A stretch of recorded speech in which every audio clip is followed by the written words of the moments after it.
It has to stay fun, and it has to stay challenging, and I have to feel good about what I'm producing. And if those three things are happening, I'm good.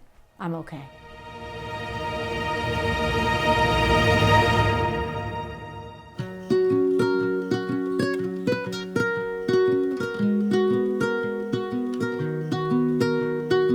I started painting full-time after I left my job as a clinical social worker of 25 years, and I had wide open time to be able to paint. So I started initially getting connected with people who paint outside.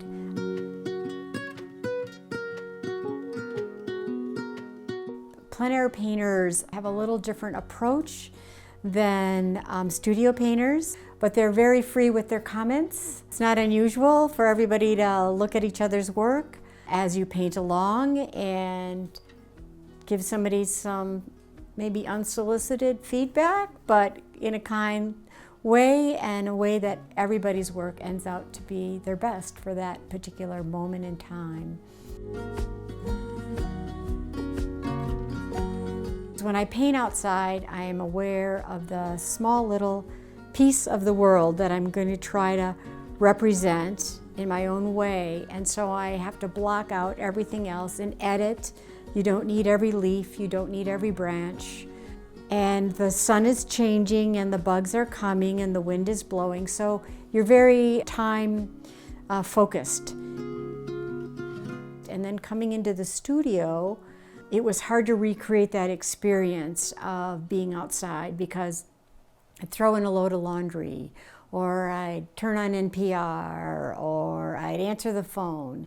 And so I began to learn how to really focus myself on my work in the studio, and now I enjoy both. So I feel like I've developed a way of painting that is fed by my awareness of light and shapes and landscape from being outside, but also to bring that inside and then make a painting that might be completely different than that.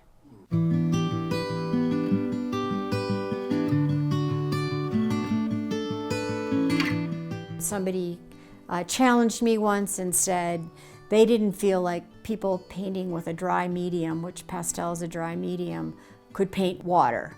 So I thought, you know what, I'm really going to work on painting water and catch the lighting and the reflections. My latest move now is really practicing with kind of a macro view of things. And I like zooming in on something and seeing if I can capture what is most interesting. So it's kind of painting what I see in front of me all the way to looking very, very closely.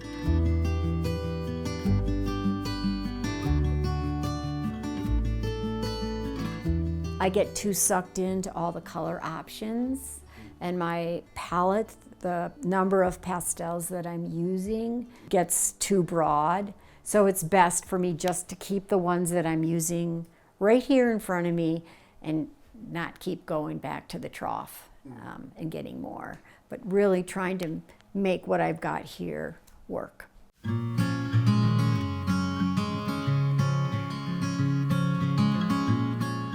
I think what I'm most proud of is when I paint outside, I can pick something that I think is pretty wonderful, and I can translate that onto my paper in front of me with the supplies that I've brought along with me to make that happen.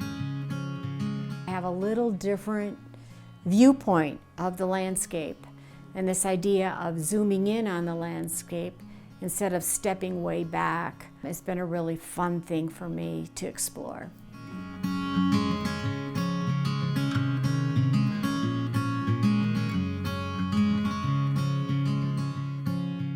I like where I'm at right now. I don't know where I'm going to go. I'm going to keep on going forward, and it has to stay fun, and it has to stay challenging, and I have to feel good about what I'm producing. And if those three things are happening, I'm good. I'm okay. You know, my family's incredibly supportive. of me doing this.